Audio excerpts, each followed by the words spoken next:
Hello बच्चों, कैसे हैं आप सभी। मैं हूं आपकी टीचर अनुराधा सिंह।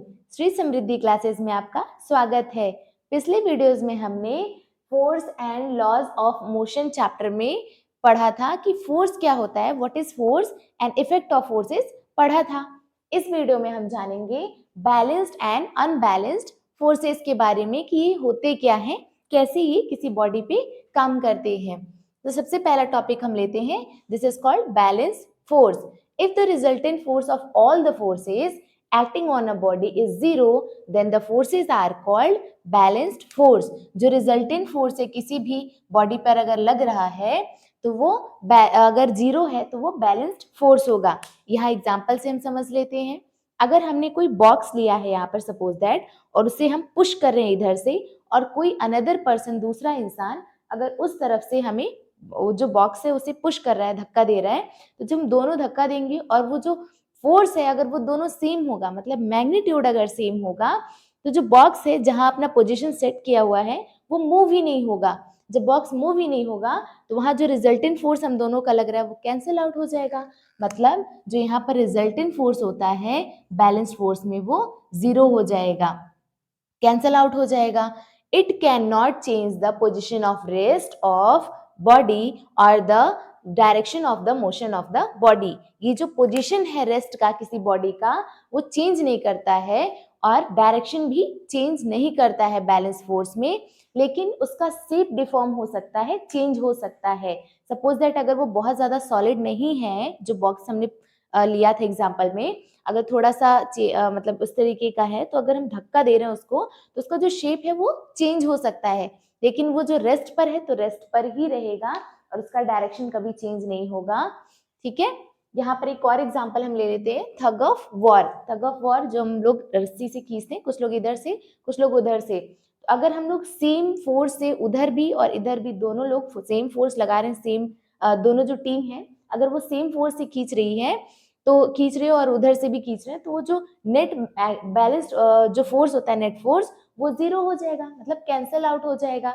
तो उधर वाले भी नहीं और इधर वाले भी नहीं जीतेंगे, तो बीच में वो रोप रह जाती है, तो वहां पे बैलेंस्ड फोर्स का एग्जाम्पल होता है। अगर किसी एक का भी ज्यादा होगा तो उस वो वाली टीम जीत जाएगी। तो यहाँ पर बैलेंस्ड फोर्स का ये कुछ एग्जाम्पल था। अब चलिए हम देख लेते हैं अनबैलेंस्ड फोर्स क्या होता है। तो ये है हमारा अनबैलेंस्ड फोर्सेस। चलिए हम इसे देखते हैं। If the resultant of all the forces acting on a body is not zero, जो रिजल्टेंट फोर्स है यहाँ पर अनबैलेंस्ड फोर्स में वो जीरो नहीं है, then the forces are called unbalanced forces. तो जो फोर्सेस होंगी वो अनबैलेंस्ड फोर्सेस होंगी। चलिए हम यहाँ सेम एग्जांपल लेते हैं, वो बॉक्स वाला। यहाँ से वो सेम बॉक्स यहाँ पर है और हम यहाँ पुश कर रहे हैं, इधर से पुश कर रहे हैं और उधर से कोई दूसरा पर्सन पुश कर रहा है। अगर जो दूसरा पर्सन पुश कर रहा है अगर वो थोड़ा सा हट्टा कट्टा होगा, ताकतवर होगा, तो उसका जो फोर्स है वो थोड़ा सा ज्यादा होगा, ऑब्वियस है। तो जब उसका फोर्स ज्यादा होगा तो जो डायरेक्शन होगा बॉक्स का वो मेरी तरफ मूव करने लगेगा, मतलब इस तरफ आने लगेगा। मतलब उसका ज्यादा था और मेरा कम, तो डिफरेंस जो होगा दोनों फोर्स का, जिसका ज्यादा होगा जिस तरफ ज्यादा लगेगा, मतलब उधर से जब ज्यादा लग रहा था, वो थोड़ा सा हेल्दी पर्सन था तो उधर से फोर्स लगाया, तो उधर से जो फोर्स है जब इधर आ रहा है तो जो मोशन है बॉक्स का वो इस तरफ इस डायरेक्शन में हो जाएगा, तो वो अनबैलेंस फोर्स होगा, जीरो नहीं होगा, उसका कुछ फोर्स होगा और वो एक डायरेक्शन में, पर्टिकुलर डायरेक्शन में मोशन करने लगेगा।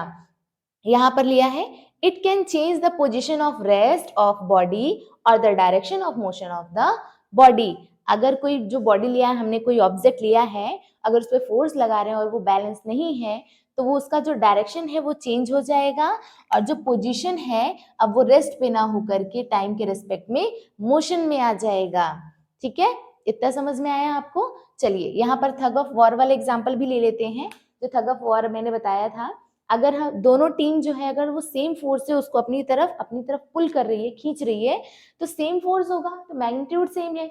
जब मैग्नीट्यूड सेम है तो वो जो फोर्स जो है वो कैंसल आउट हो जाएगा, मतलब वहां पे फोर्स जीरो हो जा रहा है तो बैलेंस फोर्स हो जाता था।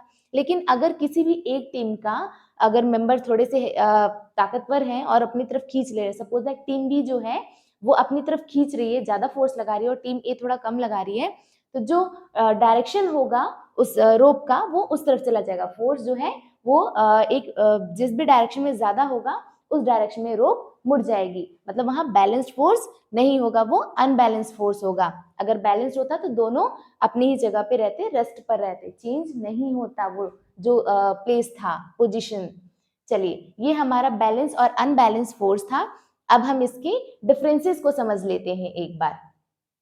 तो ये है हमारा difference balance and unbalance force के बीच में। चलिए हम एक एक पॉइंट देखते हैं यहाँ पर। इट डज नॉट, यहाँ बैलेंस फोर्स है, it does not change the state of rest of the body.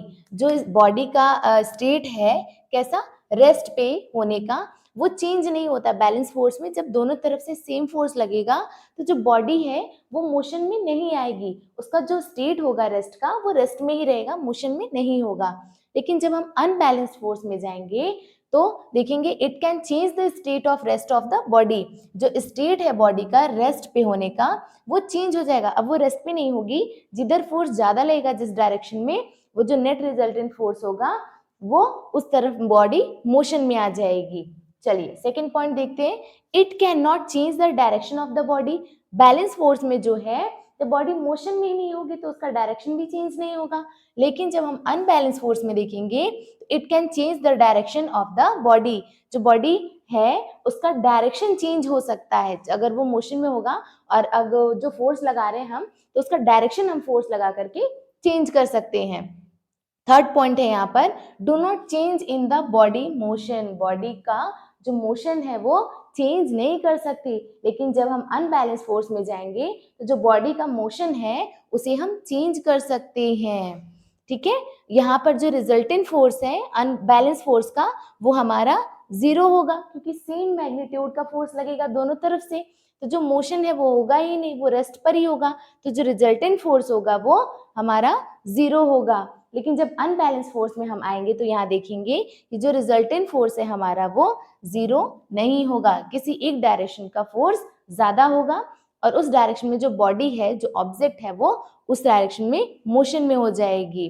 ठीक है, तो ये हमारा बैलेंस फोर्स और ये अनबैलेंस फोर्स का डिफरेंस था। यहाँ पे कुछ एग्जांपल्स लेके भी हमने आपको समझाया है। आई होप कि आपको ये टॉपिक समझ में आया होगा। अगर आपको हमारी वीडियो अच्छी लगी होगी तो उसे लाइक कर दीजिएगा, और अगर आप हमारे चैनल पे नए हैं तो उसे सब्सक्राइब कर दीजिएगा, और बेल आइकन प्रेस करना बिल्कुल नहीं भूलिएगा, ताकि आपको अगले वीडियोस के अपडेट्स मिलते रहें और आप हमसे जुड़ करके नए नए कॉन्सेप्ट्स सीखते रहिएगा। आज के लिए बस इतना ही। इस वीडियो को हम यहीं स्टॉप करते हैं।